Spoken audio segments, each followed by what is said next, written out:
and in the Tiananmen Square with giant portraits of men who are not giants.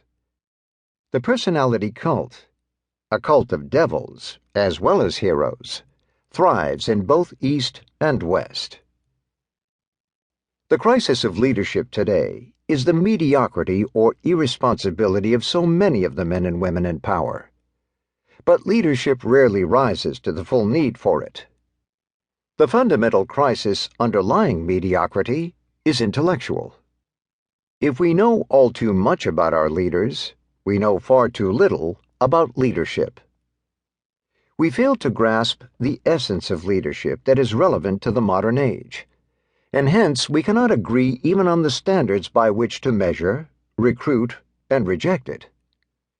Is leadership simply innovation, cultural or political? Is it essentially inspiration, mobilization of followers, goal setting, goal fulfillment? Is a leader the definer of values, satisfier of needs? If leaders require followers, who leads whom from where to where, and why? How do leaders lead followers without being wholly led by followers? Leadership is one of the most observed and least understood phenomena on Earth. It was not always so. For 2 millennia at least, leaders of thought did grapple with the vexing problems of the rulers versus the ruled. Long before modern sociology, Plato analyzed not only philosopher kings, but the influences on rulers of upbringing, social and economic institutions, and responses of followers. Long before today's calls for moral leadership and profiles in courage, Confucian thinkers were examining the concept of leadership in moral teaching and by example. Long before Gandhi, Christian thinkers were preaching nonviolence. Long before modern biography, Plutarch was writing brilliantly about the lives of a host of Roman and Greek rulers and orators, arguing that philosophers ought to converse especially with men in power, and examining questions such as whether an old man should engage in public affairs. From this biographer, Shakespeare borrowed for his Antony and Cleopatra. A rich literature on rulership flourished in the classical and Middle Ages. Later, for reasons we must examine, the study of rulership and leadership ran into serious intellectual difficulties.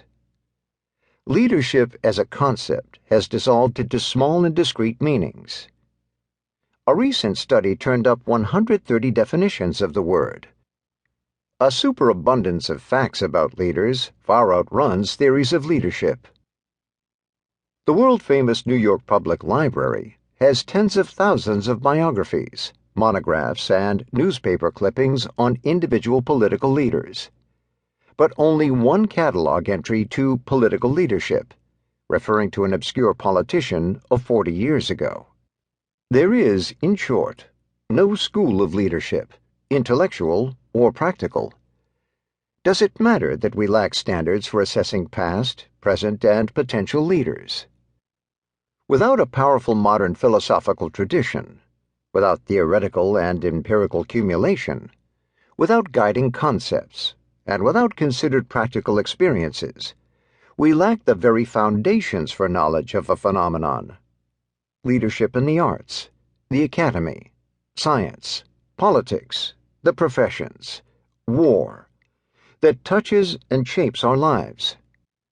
Without such standards and knowledge, we cannot make vital distinctions between types of leaders. We cannot distinguish leaders from rulers, from power wielders, and from despots. Hitler called himself, and was called, the leader.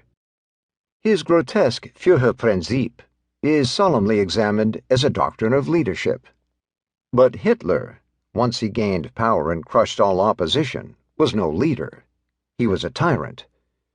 A leader and a tyrant are polar opposites. Although we have no school of leadership, we do have in rich abundance and variety the makings of such a school. An immense reservoir of data and analysis and theories has been developed. No central concept of leadership has yet emerged.